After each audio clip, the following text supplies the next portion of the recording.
Three unqualified morons with microphones. This is the previously recorded podcast. All right, welcome to Previously Recorded. I am your host, RP, as always, and this episode of Previously Recorded is brought to you by Totally Tees and our Redbubble store.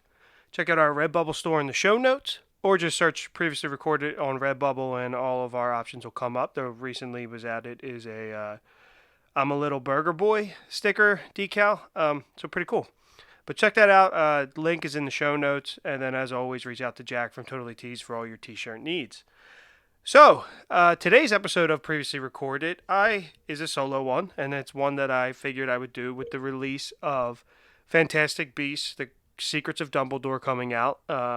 Which we're releasing this episode today on Thursdays because the showtimes start tonight. For all of our, European listeners, the film's been out for a week. So, thank you for listening anyway.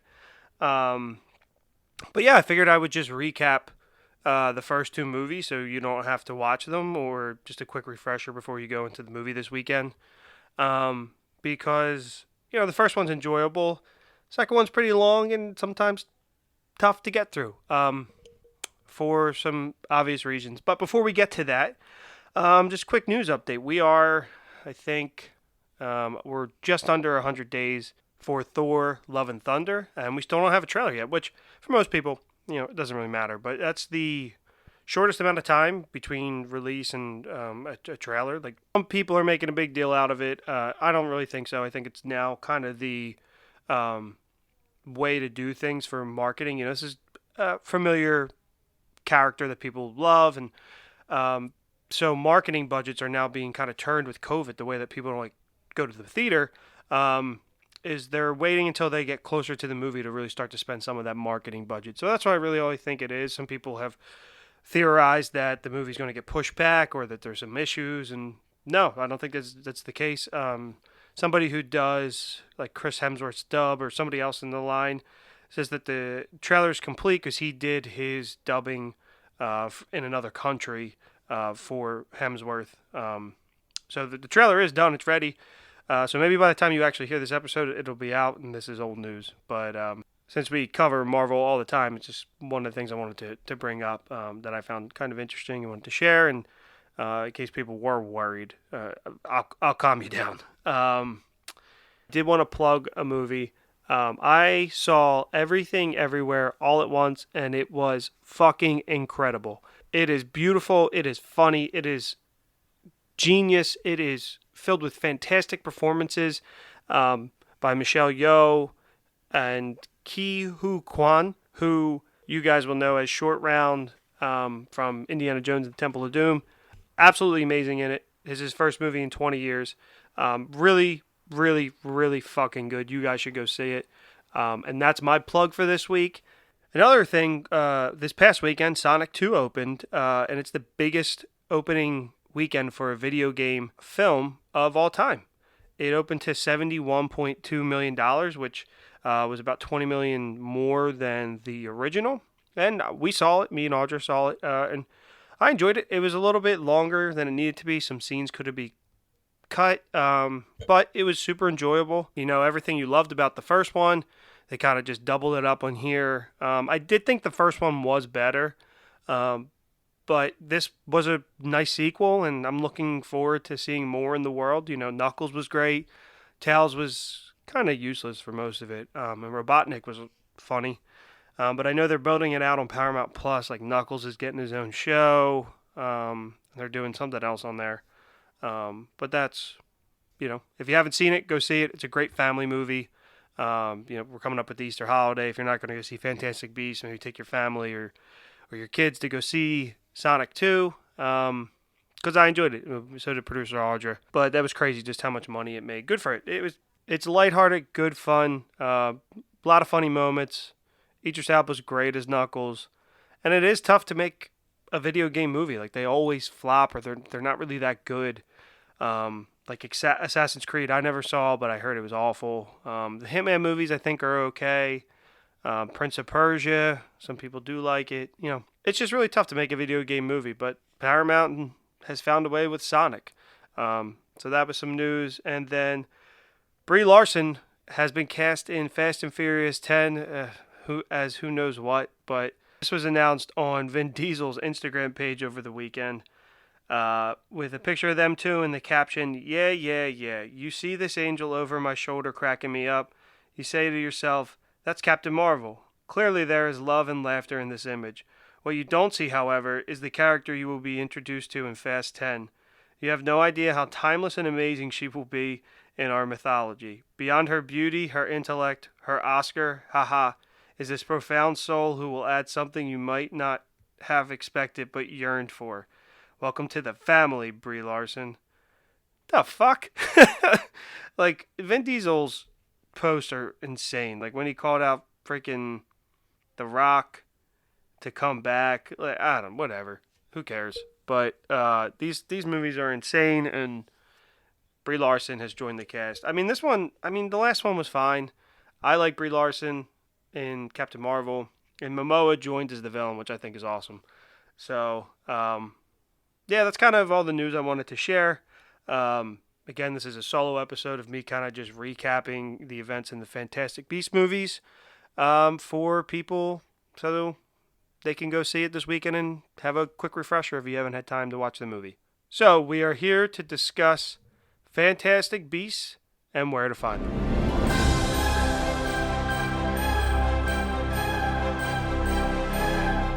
Alright, so for those of you who don't know, Fantastic Beasts and Where to Find Them is the spin-off series of Harry Potter that follows Newt Scamander and a couple other characters. And the first one kind of started out as a spin-off and not really knowing where it was going to go, and then it was announced that this was actually going to be a 5-movie series, and it was going to be the Battle of the Elder Wand between Dumbledore and Grindelwald, which I guess it's cool to see, but we didn't need it. Like, they could have really spun it off and done something like The Mandalorian, where it's separate, references some of the stuff, but it's a separate story because it's so far ahead of Harry Potter, about 70 years before Harry's born. But anyway, Fantastic Beasts and Where to Find Them released on November 18th, 2016, about 5 years after Deathly Hallows Part 2.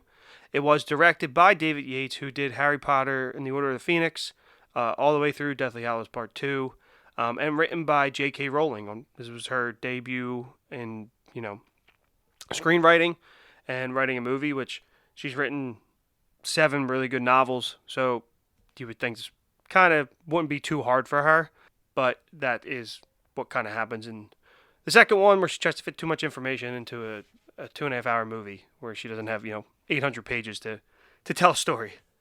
But it stars Eddie Redmayne as Newt Scamander, Catherine Waterston as Porpatina Goldstein, who goes by Tina, Dan Fogler as Jacob Kowalski, Alison Sudol as Queenie Goldstein, Ezra Miller as Credence Barebone, and Colin Farrell as Percival Graves. So I'm going to refer to Percival Graves as Graves for most of this just because it's easier. But the movie was a success. It grossed $814 million worldwide, with an opening weekend of $74.4 million here in the U.S., which is pretty damn good, with a critical reception of 74% on Rotten Tomatoes and a 79% audience score. So it was a success, and people thought this was going to be the start of a new franchise. So with that, let's get into the events of the movie. So the movie starts off with, you see a bunch of different snippets from the Daily Prophet of kind of what's going on in the Wizarding world, and one of them is that, says Grindelwald was on the loose or something like that. But the opening scene after all that is Newt arriving in New York. So it's 1926, and Newton Artemis Fido Scamander, J.K. Rowling in her names, or Newt, arrives by boat, which I don't know why he didn't just apparate there. I guess because you have to know where you're going. It was different back then, but he takes the boat back home in the end. Anyway, boat to New York City with his case of magical creatures. Newt is a magi zoologist, and he's here to help finish his research for his book, which all Harry Potter fans know the title of, which is the title of the movie, because Fantastic Beasts is a required reading for all first-year students at Hogwarts. Also going on at the same time, some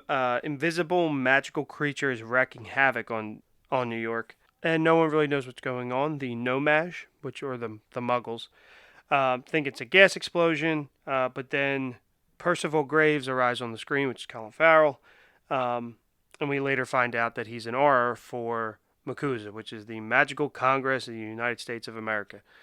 Uh, so we continue back to with Newt, who is walking through the streets of New York, when he encounters a protest happening in front of a bank by the New Salem Philanthropic Society, which you'll hear referred to as the Second Salemers, in regards to Salem, Massachusetts, which is led by Nomaj Mary Lou Barebone, who is Credence's adopted mother. They are a group who preaches that witches and wizards are real and dangerous. So some people think they're crazy. Here's where Newt's creature, the Niffler, it's a cute platypus-looking creature that I'm sure you've seen, escapes. So Nifflers love shiny things. So of course a bank with tons of gold plates and shiny coins would be a Niffler's playground. So this is actually where Newt runs into Jacob Kowalski, who is a former military man turned canned soup factory worker, looking to obtain a loan to open his own bakery. He's denied the loan because he doesn't have any collateral, and upon leaving the office, he finds Newt's animal egg, which is just like shiny silver, and he goes, "Hey, mister, your shiny egg is hatching." And Newt's clearly in a rush to find his Niffler, and he pulls him with magic, revealing that he is a wizard. And the Niffler now enters the bank vault, which causes the bank to think that Newt and Jacob are robbing it. Then Newt stupefies them, and they escape. Once out of the bank, Newt prepares to wipe Jacob's memory, to which Jacob quickly hits Newt with his briefcase and takes off. While this is all going on, MACUSA member Tina Goldstein watches this all unfold and confronts Newt and then takes him to MACUSA headquarters, revealing that she's a witch. So Tina takes Newt to her boss to show him Newt's case, since breeding and transporting magical creatures is illegal in the States. However, unbeknownst to everybody, they open the case to find bakery items. Jacob accidentally grabbed Newt's case before he ran off, so Newt is free to go, and Tina's considered crazy and bad at her job now. So this is when we learn that Tina is no longer an R, and she should no longer be tracking down people to bring in. But we're not really sure what happened that made her lose her job as an R. She still does work for MACUSA, though, but it's down in the documentation section. But all we know is that the reason why she lost her job is that it has to do with the Second Salemers, because she mentions that she's not supposed to be around them anymore. So then it cuts to Jacob, who realizes he has the wrong case when a Murtlap attacks him. It's just a pink, squid-looking animal. Luckily, Newt and Tina know that they have to find him. While on the lookout, they see one of Newt's creatures on the loose and know that he must be near. So they go up to his apartment to find that it's kind of ransacked and that he's been attacked. And that some of the creatures have escaped. So Jacob is now like a little out of it from the attack and like giggly and not really knowing what's fully going on or in control. So they take him back to Tina's apartment. So for this scene, Tina's not supposed to have men back because, it's the 1920s. It's like a woman's housing, and so they're sneaking through. Why didn't they just apparate? They apparate everywhere else in this goddamn movie. Why don't they do it here? But anyway, that's getting nitpicky. So they go back to Tina's apartment where they meet her legitimate sister, Queenie. Legitimate is when you have the ability to read people's minds. So Queenie and Jacob connect kind of instantly, and they feed the boys and send them to bed. Obviously, instead of going to bed like a good boy, Newt hops right out of his sheets fully dressed, and opens his briefcase and heads downstairs. Downstairs. He heads into the case, which reveals to have an extending charm, which I'm sure we all assumed, or some sort of charm that allows him to go down and see all of his creatures, and it's his workshop. But he needs to concoct a cure for Jacob's injury to make him kind of normal again. So here's where we start to see all the magical creatures that Newt takes care of, and the true reason for his visit.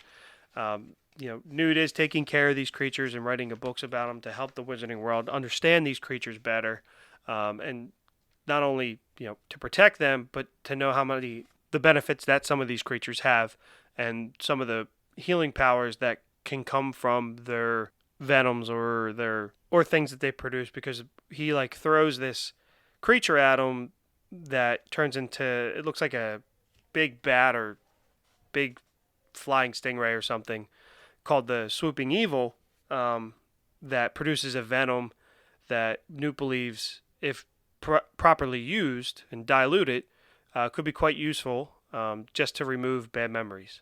But anyway, this is when we learn the true purpose of Newt's trip there, is that he has a Thunderbird named that he calls Frank that needed to return to his home in the wilds of Arizona. He was being chained up in Egypt, and he was traded, and Newt saved him and is returning him home. So that really is the true purpose of Newt's arrival in New York, is to get to Arizona. So we're shown around all the creatures and some really bad green screen CGI. The creatures look awesome and they're really really cool, but some of the green screen in this movie is really bad and aged very very poorly. So after we see all these creatures and Jacob interacts with them, he does find this floating dark black object, which Newt tells him to stay away from, and reveals to him that it is an obscurus, which we'll get to later. So after all of this, Jacob and Newt hit the town to find the missing creatures. First, the Niffler escaped again. He's in a jewelry store, which results in the cop showing up because, again, instead of apparating into the store or accio-ing the Niffler, which he eventually does, he shatters the glass, which, again, he can repower and whatnot. But there's some of those little things. I'm just like, what the hell? So the cops do show up, but they do get away because a lion is now on the streets of New York. And they're like, what the hell? So they head to Central Park to find that other animals are kind of roaming free because a giant hole has been blown in the Central Park Zoo's wall. So it turns out that one of Newt's creatures, the Erumpent, which is an elephant or rhino-like creature, blasted that wall. So they need to get the creature back into the case. So Newt performs a mating dance and puts some of the musk on himself to attract the creature to come closer. And it's fun here. But then obviously situation happens and the musk opens up and it gets over Jacob and the creature comes up after Jacob and chaos ensues. But it's fun. And they eventually do get the creature back into the case. Which is when Tina ends up trapping Newt and Jacob in the case as well. But meanwhile, the Salamers meet with the senator, played by John Voight, to try and get him to print in his newspaper about wizards and witches being real. But they're like, get the hell out of here. And the son is really mean to them, especially to her child, Credence. He's not really a child. He's like a grown-ass Ezra Miller. But it's just foreshadowing something that's about to happen. So anyway, then Colin Farrell then meets with the kid Credence secretly in hopes to find a magical child that they believe is at the orphanage. In return for his help, he will teach Credence magic.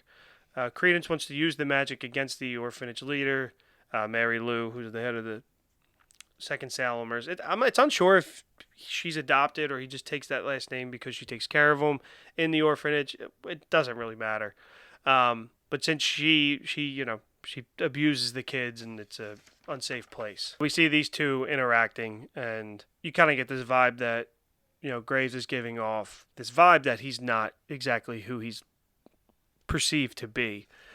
So next, as I said, Queenie and Tina were able to trap Newt in the case. So she does take them to McCusa again to prove that she's still good at her job and she's not crazy or whatever. But upon arrival, they find that McCusa was filled with all different members of the wizarding community from all around the world. They are gathered there because the senator's son, who was mean to Credence, is killed by the invisible chaos monster that's been unleashed in New York. So now they're actually all under arrest, including Tina. It's just Tina, Newt, and Jacob, because they think one of Newt's creatures did this to the senator's son, and obviously Newt pleads to them, no, that wasn't happened. My creatures wouldn't hurt anybody. Don't do this. So then they take them down, and they're gonna look through his case. So they do look through Newt's case, and they find the Obscurus.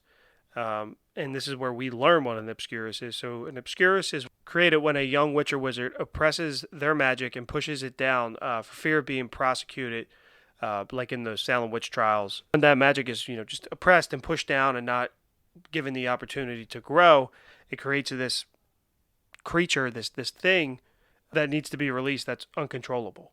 So this is why Newt actually had one, is because he was asked to come and try and save this child that had one, and he wasn't able to. So instead, he now had it in his case because he was trying to learn and understand it, and try to prevent that from happening again. And it is not the Obscurus that does attack the senator's son and been causing all this chaos. So when I first saw the movie and I heard this Obscurus, I thought it was kind of interesting and a little bit unusual, but I guess it kind of makes sense. It's kind of cool. So that is an Obscurus, but we also learn here why Tina is no longer an R, and it's because she was, tracking down the Second Salemers, and she saw the abuse that was happening to Credence and the people in his family, and so she attacked Mary Lou Barebone, and that's why. So she's no longer allowed to be an R, and so naturally, they wipe their memories, but she does have this kind of connection to Credence. So they find the Obscurus and they sentence all of them to death, kind of like immediately, because Percival Graves accuses Newt of working with Grindelwald, and he also does mention Dumbledore at some point. So they are sentenced to death in this weird pensive like pool where they put your memories in there, and it shows you happy memories that kind of lures you in, and then it kind of just burns you alive. But they escape with the help of one of Newt's creatures that he had and Pickett, and they sneak out in the case. Queenie sneaks them out and saves Jacob as well. So now they know they got to get to work to try and clear their names. So to do so, they want to track down all of Newt's creatures. So they had this nightclub to get some info from a goblin played by Ron Perlman, and they learned where the remaining creatures are, which was this invisible monkey-looking thing and a giant like snake lizard that can grow and take up all these sizes. So that's a fun little bit, and they save the creatures, and so now we get into the final act of the movie.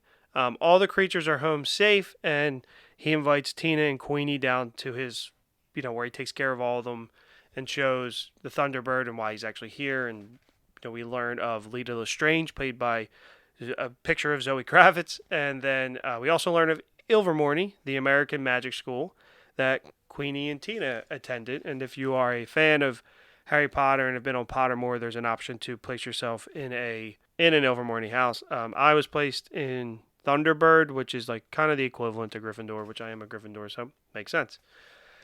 So now we cut back to Mary Lou Barebone, the head of the Second Salemers, who finds a fake wand and assumes it's Credence's. So she's about to give Credence a beating, and then Credence's sister steps forward and takes the blame, and she's about to take the beating. Then it appears that she is using magic, and she takes this belt out of her hand, and the Obscurus attacks and kills Mary Lou Barebone. So Graves shows up at the crime scene to find Credence inside, cowering and crying like he is the entire damn movie. But he asks Credence where did his sister go, because that's who he believes the magical one is. And he says if she's the Obscurial, she's in grave danger. So Credence takes Graves to her home, the home of the sisters, where she says she misses like her brothers and sisters, and she was taken from there. I'm not entirely sure of the background of like the orphanage or whatever Mary Lou Barebone runs.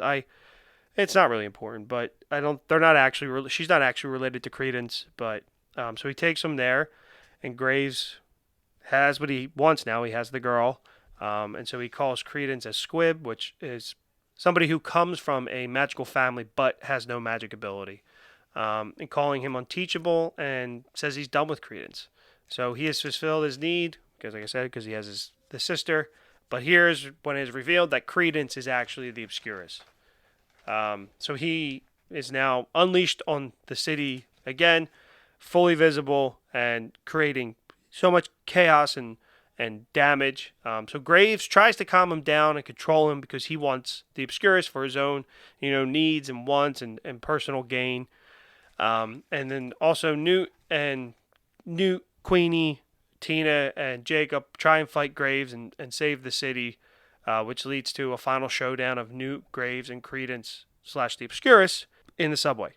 So also at risk now is the revelations that wizards do exist, because the entire city is watching in terror, and Makusa shows up and puts this protective charm around the subway entrance like they put around Hogwarts and Deathly Hallows Part 2. So Newt tries to calm him down, but he kind of starts to attack him, but mainly Graves. But it's actually Tina who calms Credence down. But this is when the R's show up and attack without listening to Graves. Graves is like, you'll have to listen to deal with me. But the Obscurus is now killed, and it's blown up, and it appears to be dead as we see it disintegrate and fade away. And their reasoning was that he's too much of a threat and they needed to protect the wizarding world. And that he killed a No-Maj and that they risk their safety and the No-Maj's safety, where Percival Graves responds that maybe they should no longer bow down and they should rise up and take what is theirs, essentially, and saying, who does that law actually protect? Does it protect us, or is it protecting the No-Maj? So he says he refuses to bow down to the president, and is then attacked by the R's, who are quite frankly losing. And then one of Newt's creatures saves the day and wraps him up. I think it's the Swooping Evil, actually. And then Graves is placed under arrest, but then it's actually revealed that Graves is actually, dun dun dun, the evil Gellert Grindelwald, the evil wizard, played by Johnny Depp. And so he is taken into custody, and now they need to figure out what they're going to do about the No-Maj. So to solve the Muggle issue that's too many people to obliviate, Newt actually unleashes the Thunderbird into the sky with a vial of the Swooping Evil venom, and they starts to rain. The Thunderbird causes the rain and the lightning. It begins to rain, and the Swooping Evil venom mixes with the rain to remove the bad memories for the humans. This is a traumatizing thing. They all look scared. So the rain hits all the onlookers, and their bad memories of the wizards start to fade. As you can tell, they look confused, but it apparently works really quickly, because they show somebody drinking water and it's still raining out, and they're still fixing the city, doing with like Reparo, and somebody's in the shower too, and they all look confused. So apparently whatever the Thunderbird did, it worked really, really quickly, and the water moved into the drains and whatever super quickly. So the Wizarding World is now safe again, and Makusa thanks Newt, and their name is cleared. But also now they have to say goodbye to Jacob Kowalski. So they say goodbyes to Jacob, and it is sad, and Queenie and him share a kiss, because they were in love. And Jacob walks off into the rain, never to be seen again. Obviously, he's a main character. He's coming back, because Newt secretly bumps into him as he's walking into his job as a factory worker, and he's clearly unhappy. And he gifts him with a dozen silver shells as collateral for the bank loan. He's going to get that bakery. And then Tina and Newt share a heartfelt goodbye, teasing something more is there. And Newt will send her a copy of his book when it's done. So the movie ends with us seeing that Jacob has opened Kowalski's bakery and business is booming. All of his pastries resemble all the magical creatures throughout the movie. And then the last shot is Queenie walks in, and the movie kind of fades to black as Jacob starts to realize he knows this woman. So that's the end of Fantastic Beasts and Where to Find Them. That's the end of part 1 of the two movies that are out in the franchise. I probably missed some things, but that's a general overview of the entire movie. The big plots, I know most Wizarding World and Harry Potter fans do enjoy this first one. I do like it a lot. I'm a defender of it. I think it's really, really good. I think it's fun. It's lighthearted. I do just find it weird that they chose this avenue to tell the Grindelwald Dumbledore story, because what makes Newt so special? Like, he's a magizoologist. He's not like an R. Like it's just and I know Harry Potter's about unexpected heroes and things like that. And I love the character Newt. I think Eddie Redmayne's great. It's just very interesting. Um, but yeah, I'm a big fan of the first one. I think there's some silly points like the then he just apparate back to London instead of taking the boat. I know there's that thought that he has to be maybe know exactly where he's going. I get that coming, but going home he knows exactly where he's going. But whatever. Or maybe he's not power enough to do it that far. Who knows? But that is Fantastic Beasts and Where to Find Them. Gellert Grindelwald's revealed. Clearly, there's something more coming, which we will get to in the recap of Fantastic Beasts and the Crimes of Grindelwald.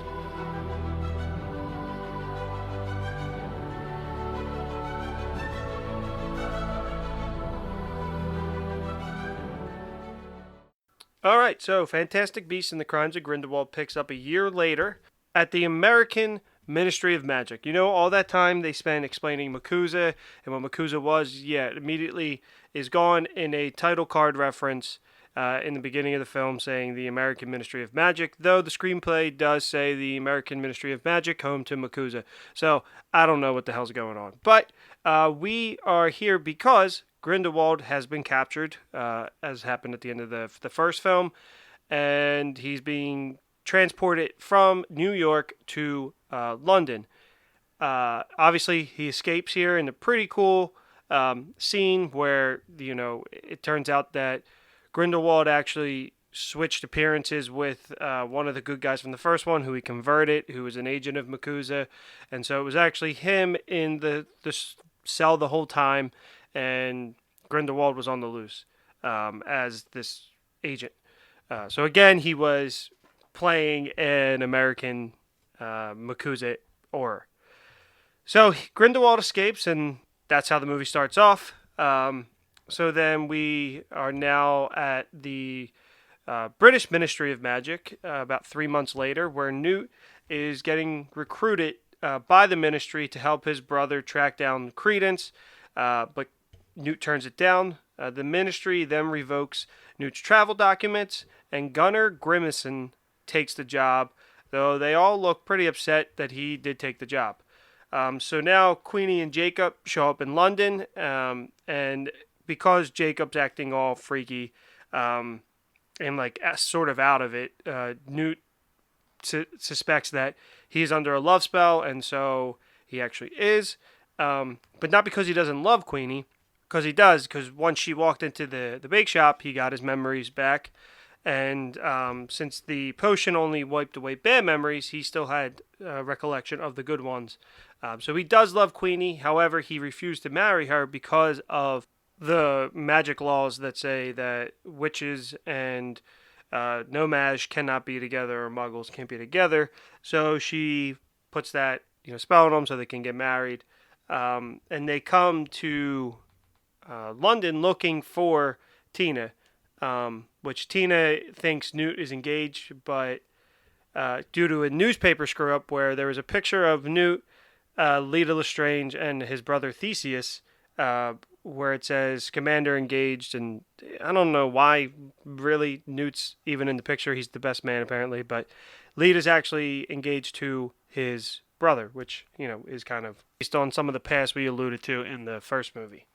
So now Dumbledore reunites with Newt, revealing to him that he cannot move against Grindelwald and that he will need Newt's help to recruit Credence, and help guide Credence to the good side and help him, because it turns out that, like I said, Credence didn't die. He's actually alive, even though people thought he was dead. So now it's time to catch up with Credence. So Credence is traveling with the Circus Arcanus, which is basically a magical creature circus for witches and wizards in the wizarding world. So he's traveling with a bunch of different magical creatures and a human version of Nagini. It turns out Nagini is not just Voldemort's snake, but this person who in Animagi or Magus, I forget how it's pronounced, Animagus, what Sirius Black was, but Nagini's actually cursed where one day she'll stay the serpent forever. So Credence helps Nagini and the other animals to escape, and these creatures are unleashed in Paris. So now Credence and Nagini are searching for Credence's mother, who gave him up to Mary Lou Barebone. They believe to have found her, but it's actually a half-elf named Irma, who was his family's servant who brought him to America. So just when Credence is getting ready to learn his true identity, Gunnar Grimacin has actually tracked them down, and he kills Irma, which appears to be an attack on Credence, but it was actually meant for Irma by the order of Grindelwald to conceal Credence's true identity. Credence then unleashes the Obscurus on him, but Gunnar apparates away, or disapparates, however you want to. It goes both ways. Some people use apparates, some people use disapparate. So now Grindelwald infiltrates Paris, and he takes over a home, killing everyone in the home, including a small child. He tries to get Credence because he believes he is part of a prophecy and a long-lost son of a pure-blood family, which this is crucial to Grindelwald's plan. So now we are back to Newt and Jacob, who take a portkey to Paris, and they're trying to track down Tina and Credence using some weird tracking magic and a niffler. They enter through this statue, but it's not really sure what the point of entering through is. If it's separate, if they're hidden from the regular world, and this is their way into the magical world, or unseen. They don't really explain it, but they then locate Yusuf Kuma, who says he can take them to Tina. Turns out he trapped Tina and now has trapped Newt and Jacob as well, due to some unbreakable vow he made. So just when things look like they're trapped, however, he actually passes out due to a parasite from a water demon, I think Newt says, that infected him, and they take him to see a ghostly, 1,000-year-old Nicholas Flamel, who you guys will know from the Sorcerer's Stone. However, before they get there, they have to save Paris from one of this giant lion/cat looking thing called a Zulu, kind of forcing in magical creatures wherever they can to justify the title. So they do capture him with a little cat toy. It's funny. It's a good scene, actually. A lot of the scenes with any of the animals are actually really good. So they get to Nicholas Flamel's place, but Jacob is distracted and Yusuf escapes. He's distracted by seeing Queenie in this ball because they, went their separate ways due to, the love potion and him not agreeing to marry her for her own safety. So Jacob goes to find Queenie, and Flamel shares what he saw in his little magical ball, which was that Grindelwald will be holding a rally, and that will put others in danger. So he does this weird book communication thing with someone in I guess in an aura system, or some version of an Order of the Phoenix per se. So then we catch up with a heartbroken Queenie who is scooped up by Grindelwald and kind of recruited to his side because he placed into her emotions that, on his side, if they were to rule, wizards should be able to love whoever they want to love, which is kind of her whole plot arc in this entire movie.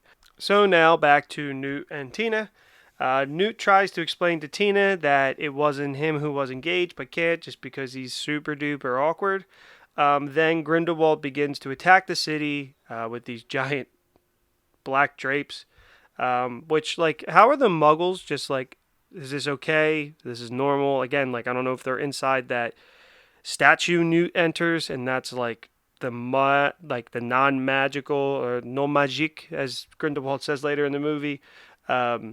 Can't see what's going on. I don't really know. But this is him calling his followers to his rally, as we're told.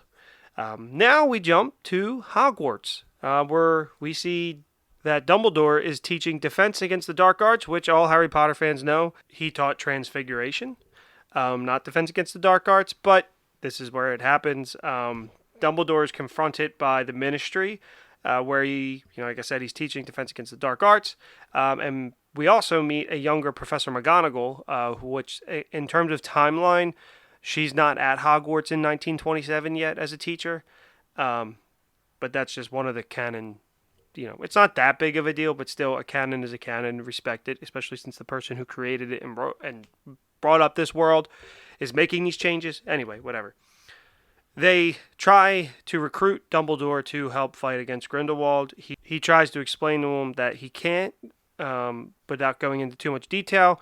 They mentioned that they were as close as brothers, but they were actually closer, as Dumbledore says, which is alluded to when Dumbledore is at the Mirror of Erised, that they were actually lovers who made a blood pact to never fight one another, and that blood pact forms this little jewelry looking thing that has both of their blood in it. It's kind of cool. So that's why he can't fight with the Ministry against him. So the Ministry is obviously pissed off and puts these bracelets on him that monitors everything he does in terms of magic, any spell he casts. I guess if he were to apparate or disapparate. So that's where we're at with Dumbledore. Now back to Tina and Newt enter the French Ministry, and Newt takes some Polyjuice potion to turn into his brother to get in, just to get into there, where his brother actually happens to be, as well as Lita Lestrange. However, we also saw that two of Grindelwald's gang members left early with some sort of book. But this is where it starts to get a bit confusing. So they enter the French Ministry of Magic under the pretense that, he's Theseus and Tina's Lita Lestrange, where it also comes out that Newt reveals to Tina that he's actually not engaged and kind of alludes to that he has feelings for her and vice versa.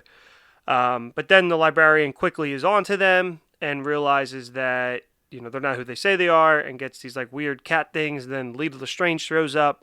All while this is going on, it's being rumored that Credence is actually Lita's brother, Corvus Lestrange, where Lita declares no, he's not. So she's looking for that same box as well. And so Newt, Tina, and Lita all find where the box should be. But as I said, Grindelwald's gang took it out, and there's just an envelope that says that the contents of this box have been taken to the crypt, which just so happens to be where Grindelwald ends up holding his rally. So the cat-like creatures from the librarian attack them, and they unleash the Zua again, who can jump, the entire city of Paris in one leap. So Newt rides them out of there, and they go right to the crypt as well.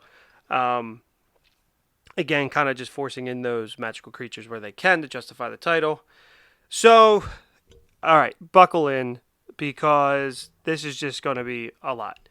So now everybody's at the crypt. Nagini, Credence, Yusef, Lita, Newt, and Tina. They're all there. So this is the crypt. It happens to be the same crypt where Grindelwald's holding his rally.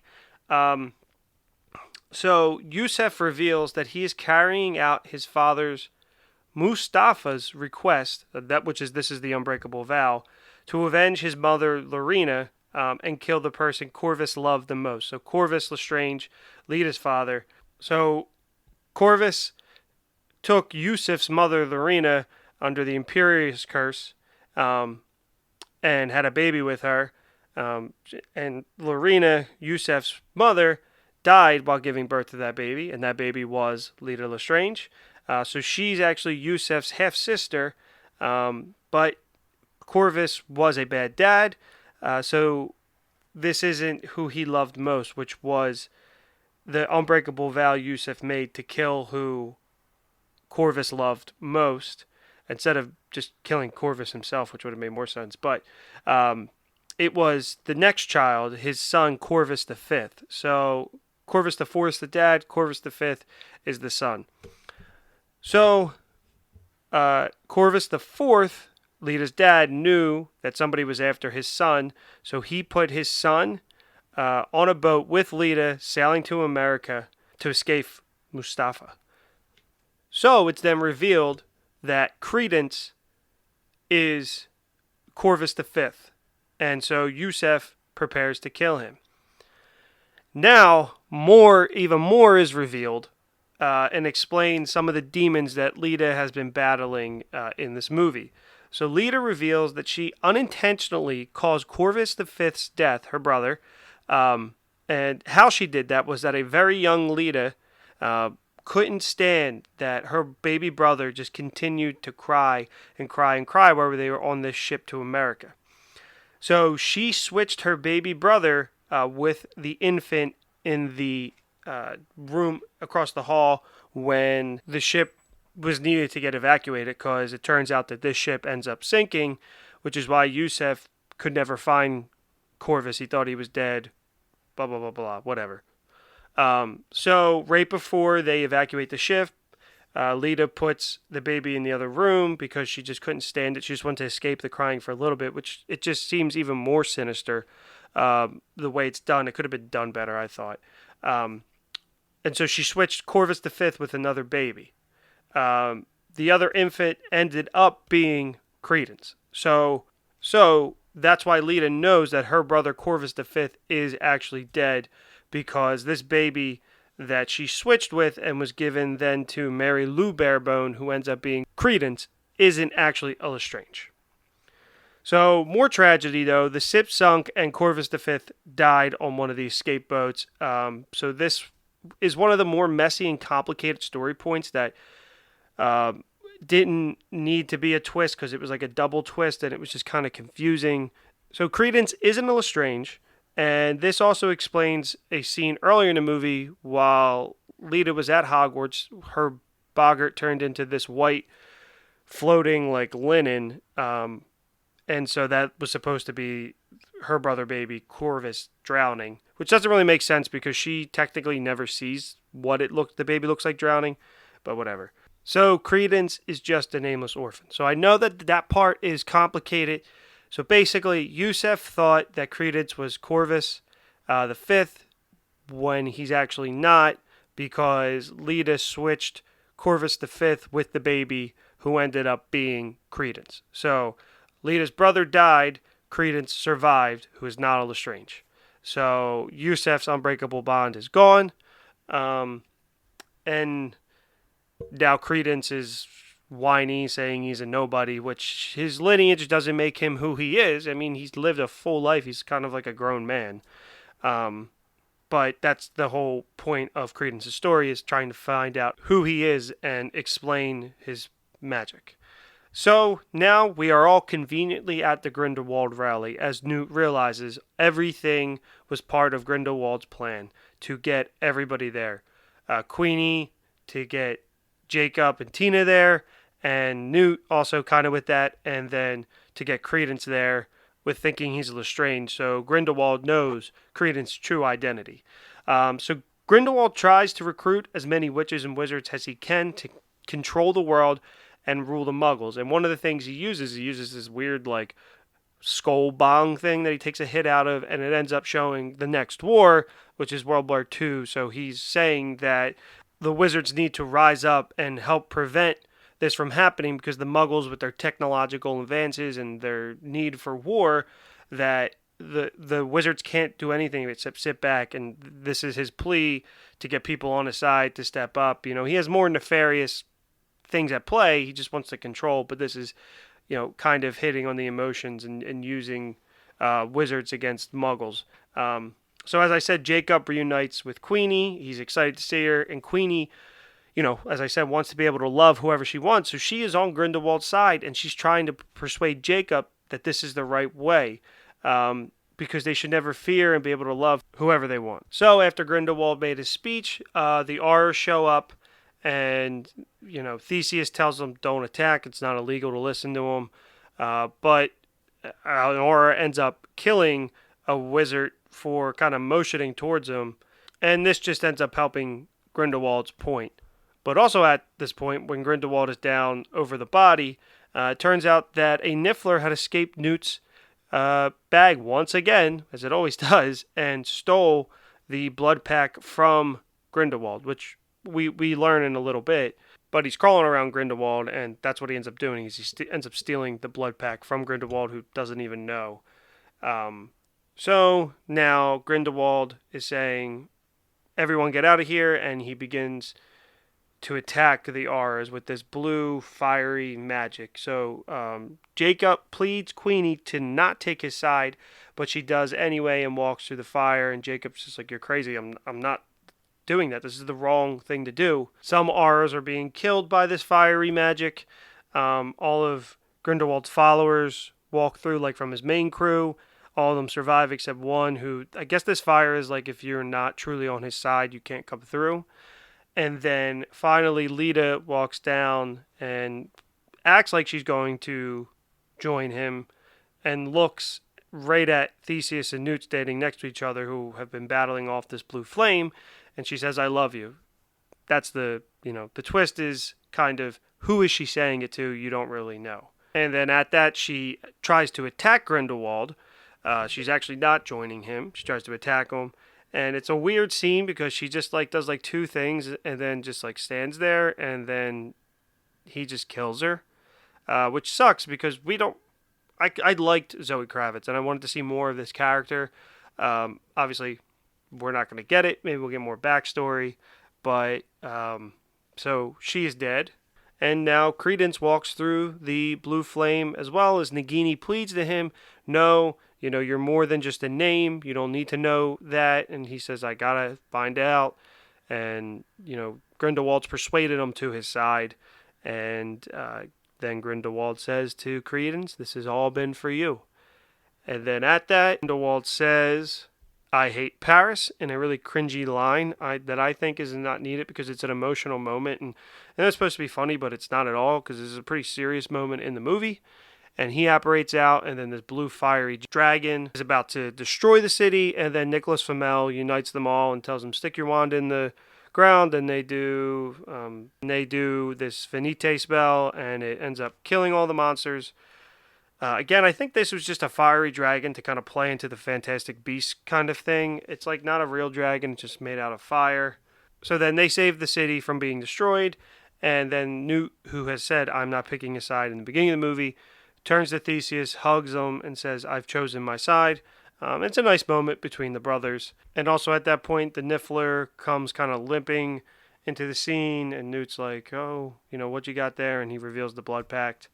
And so then we cut to them all standing on the bridge to Hogwarts. It's Nagini, Theseus, Tina, Newt, a couple R's, Yusuf, and then a confused-looking Jacob, as he should be, because two Muggles. Hogwarts is just supposed to be like a really run-down, shitty-looking castle. So Newt walks forward towards Dumbledore, and, he first says, is it true about Lita? And he apologizes. And then he shows him the file, and Newt says it's a blood pact. And Dumbledore says, yep. And then Newt asks if he can destroy it, and he says, I think so. And now we cut to the final scene of the movie, which is the most head-scratching aspect of it all for me, with plot twists and stuff. So the movie ends with a scene at Numengard Castle, which is Grindelwald's Austrian base. Here, Grindelwald gives Credence his wand, and then reveals to him his true name, Aurelius Dumbledore. And the baby bird Credence has been carrying around since Paris transforms into a beautiful fiery phoenix, because it's part of the Dumbledore lore that a phoenix will come to any Dumbledore when in need. And then they blow off the window, and Credence shoots like a beam of magic from his wand into, the side of the mountain. And it ends just with Credence standing there. It's a little anticlimactic for me because I don't really like Ezra Miller. But that's the end of the movie. So he's sitting there soaking in his true identity. And that's the end of the film. So I hope I did a good job explaining that movie. Some of those parts can be a little bit confusing. But, I like this franchise. I don't love it. I think they tried to do too much in Crimes of Grindelwald. And so that resulted in like an overpacked story, which there's some really good parts of this. I think 75% of this movie is pretty good. And then when they, mess with the canon, it gets a little messy and whatever. Like, I think that Grindelwald's obviously lying to Credence to help his side of things and to get him to fight Dumbledore. If he ends up actually being a Dumbledore, it'll probably be like a cousin or something, but it shouldn't be his brother because that just doesn't make any sense in terms of canon. Since all of this is in the past, so it would get revealed. But there's some really good parts of this movie. I think Eddie Redmayne's great. I think like the cast is great. Johnny Depp is pretty good in it. Though I do agree they were going to cast Mads Mikkelsen, who replaces him in the new one. And I think he probably would have been a better Grindelwald from the start. This movie did suffer. It got 36% on Rotten Tomatoes. It opened to the lowest opening for any Harry Potter movie with 63 million and went on to gross around 600 million, which is about 200 million less than the first Fantastic Beast. This, like I said, 36% on Rotten Tomatoes, so that does affect some people. There was some controversy at the time with Johnny Depp, with everything that was going on in his personal life. So, I don't know. I am looking forward to the third one. They took some time off. They took a year off, actually, to work on the script. They obviously saw some of the criticisms and tried to perfect it. They brought in Steve Kloves, who did 7 of the 8 Harry Potter movies. He wrote the screenplay for, so they brought him in to work with J.K. on it. So I think it is going to be better, and all the reviews are pointing to it. I think it's at a 58 on Rotten Tomatoes, which isn't great, but it's a 20% higher than the last one. Which whatever. If you're on Rotten Tomatoes, look at the fan score, because that's really what I think dictates some things. But this has fully become a Harry Potter franchise. It was a spin-off, and then they've kind of just veered towards it, and then all the marketing and promotional material. Like, I was in the theater the other day, and there was a Harry Potter trailer. Like, it opened up with the book and showed the fandom and showed a couple movies, the Lego. Like, it was just playing into the Wizarding World.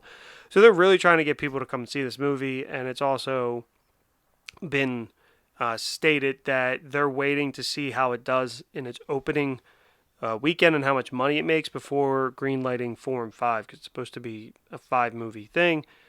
I do think if it doesn't make as much money as the last one, it'll still make money.